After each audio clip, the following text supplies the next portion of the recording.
Today we are in the kitchen playing with balls, mica, pigment, all kind of things. So we are going to, 'tis the season to be jolly and make some Christmas ornaments. Out of my normal, I know, but I kind of wanted to show you some of these that I've done. And what I really love about this project is this is going to allow me to use all the different type of pigments that I have and mica powders from various companies, and they just work so well together, the different properties. So today I'm using a lot of my This Little Piggy pigments. Love these to death. One of my favorite colors. This is Seaweed. This is Zeus Sapphire, and I believe this is Macaw. Yes, it is one of my absolute favorites. And over here we have some Primary Elements by Color Art. This color right here, Autumn Leaf, is incredible. I cannot explain it. It changes colors. It gives like an orangey red color. And we have some other colors here. This is Guatemalan Green. Okay, and so one thing about Primary Elements is sometimes when you use it in acrylic pouring, the colors can change on you, and that may not be favorable depending on what you're doing. But when you're making ornaments, I think it adds a little pizzazz, if you will, because those colors kind of come in together and just do really cool things. So gonna show you some more ornaments, and this is made with Pretentious, and I have to give a shout out. This is a stuck up piggy. Okay, this is new to the market. This is another line by the Fluid Art Company, and you can see that you are getting lots and lots of colors. Sorry for the glare. And so I have used a little bit of it in this ornament here, and you can see when you turn the ornament, it changes colors. How about that?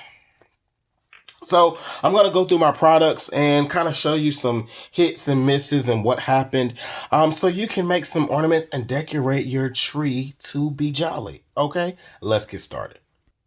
So today we're going to use some gloss varnish.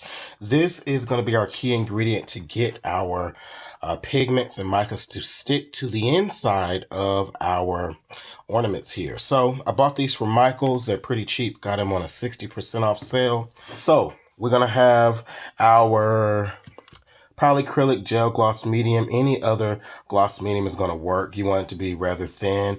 And we're also going to have some popsicle sticks, or you can use coffee stirrers. Those work really well in case you have a very small hole here, in which I'll show you in just a moment. And some pipettes. These are super beneficial.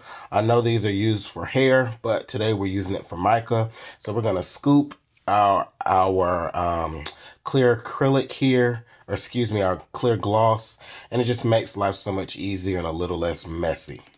Also, this is helpful, a little cup, and I will tell you that we will drain our gel gloss medium and we will set our bulbs into this cup to dry. Now, this may not be kid friendly. If you have kids, you know, they're all over the place. Sometimes I'm all over the place, but that's neither here nor there. So you might want to use something a little bit bigger just in case you have an oopsie daisy, because this is glass. So if it drops, it will break. All right, so I've opened up my clear gloss and we're going to pop the top to this baby. And we're just going to pipe, if you will, some of our clear gloss. You can see it's pretty thin. So if you're using another brand, you want it to be around this consistency. And believe it or not, a little goes a long way. I'm actually using just a little bit of extra for the sake of time, because we are going to roll this around, or as I like to say, bring it around town. We want to coat the entire ornament. And patience is important here, because the more you have in here, the more you have to let drip out. And so what I'm going to do, I'm going to let this cover the entire ornament. It will cover it.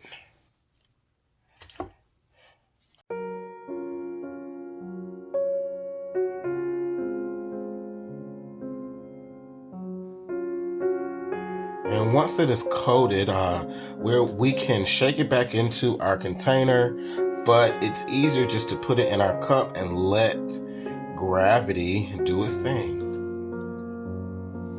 So a few minutes have passed, about 10 or 15, and you can see that our gloss continues to drip out of our container.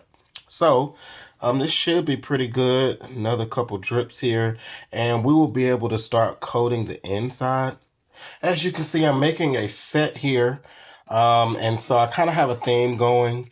I'm using different shades of green and blue, and then little hints of other colors, trying to keep it in one family. So today, I'm using my popsicle stick, and let's put a little of this Guatemalan green in there first. And we don't even need that much to start with. We're gonna drop it in here. So I like to move it around. Oh, that's pretty. And what you can do is gently tap it, and it's gonna help spread that mica powder around. Now, here is a little tip. You will know if you have too much gloss in your container if it starts to pool. A very, very little bit is okay. It won't mess it up too much. But if you have too much in there, this is what can happen. So this is the first one I tried, and you can see here it's pretty, but most of my gloss pooled right here, and once it dried, it took everything with it. Okay, so still pretty, just not as nice as some of the others. Let's say like this one. Lots of contrast. I definitely learned in my lesson really quickly and allowed it to train properly. And this color I told you earlier is the autumn leaf. It does really crazy things, and it is, I don't want to get into what is a mica versus pigment, simply because I'm not sure what the proprietary blend is from these companies. So I don't know if it's completely a mica or completely a pigment. So we just kind of leave it like that. But we're going to take a little bit. It does not take much with this color. And you're going to see, look at that. It is so powerful. It can overwhelm you if you're not careful. We can add a little more.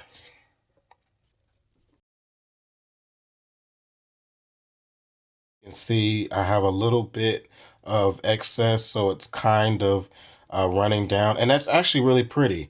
I think I have just enough so that it won't be a problem. This time I'm doing a little bit of my sapphire from TLP. Y'all look at that. My goodness. So pretty. Just gonna get a little.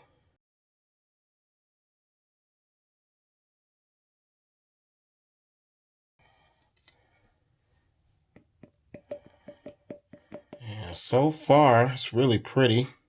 You can still see there are some clear spots. We will fill those in. This is Dark Ocean Green by Eye Candy. Had this pigment forever.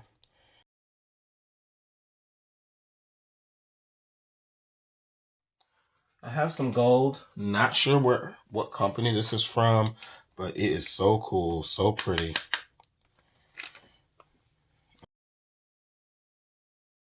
It's just gorgeousness. Look at that.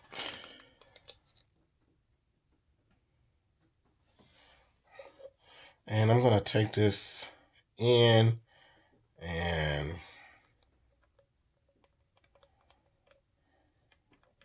look at that, y'all. Love it. I'm gonna move that around. Look at that. I cannot wait to see this one dry.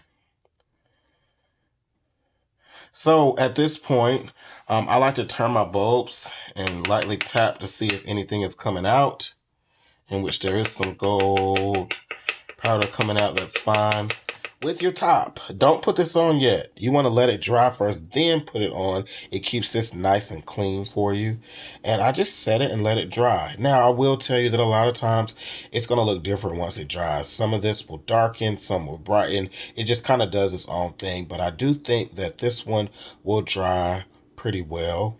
There's not any gloss pooling in the bottom. If there is, it might bring a streak over, which kind of adds character. I'll show you one that has happened to. So this one had some streaks on one part, and I dumped a huge mess right here. So that was pretty much it for this ornament. All right, let's do one more. So here's our second ornament. You can see that cup is getting pretty full there. And so, once again, this is pretentious, and I'm going to put a little bit on my popsicle stick. Wowee.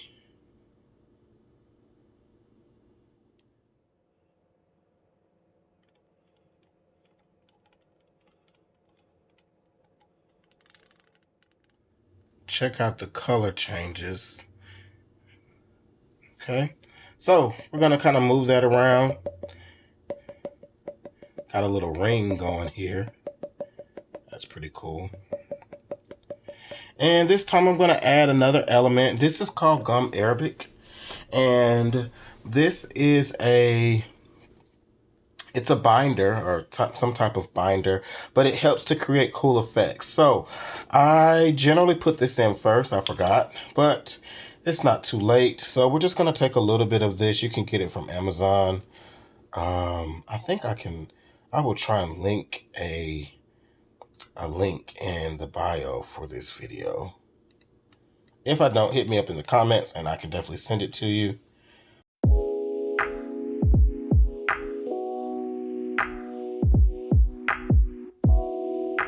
Okay, so we got some of our gum arabic in there, and when it adheres to our gloss medium, it will turn clear, almost completely translucent. So this time, let's add some seaweed to the mix. This is our pigment here.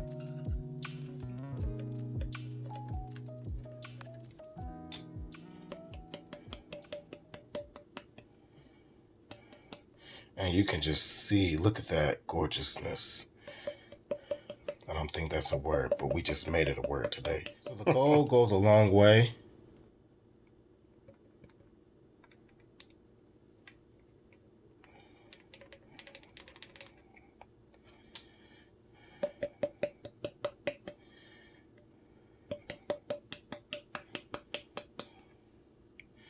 And we're gonna top this off with some of our mermaid scales. This is by Primary Elements Color Art.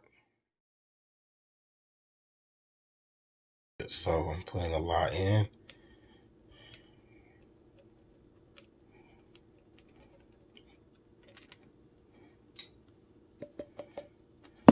Uh-oh. Uh-oh. Ornament down. Need to clean up on aisle 6. It didn't break. So there it is. Not a whole lot in there. And some got on the bottom. So that gum arabic will dry almost completely transparent. It will have some white elements left because I put a whole clump and not just a little bit, but that's okay. Gives it character. And we are done. Isn't this easy and fun? My current Christmas tree is themed. I like to theme my Christmas trees. And so I did a red and gold theme this year and last year. And I did one for my Christmas tree, and I used Rose Quartz by TLP, Aphrodite, and maraschino, as well as the Primary Elements Autumn Leaf. Y'all see, I love that. I use it in everything. And a little bit of that gold as well.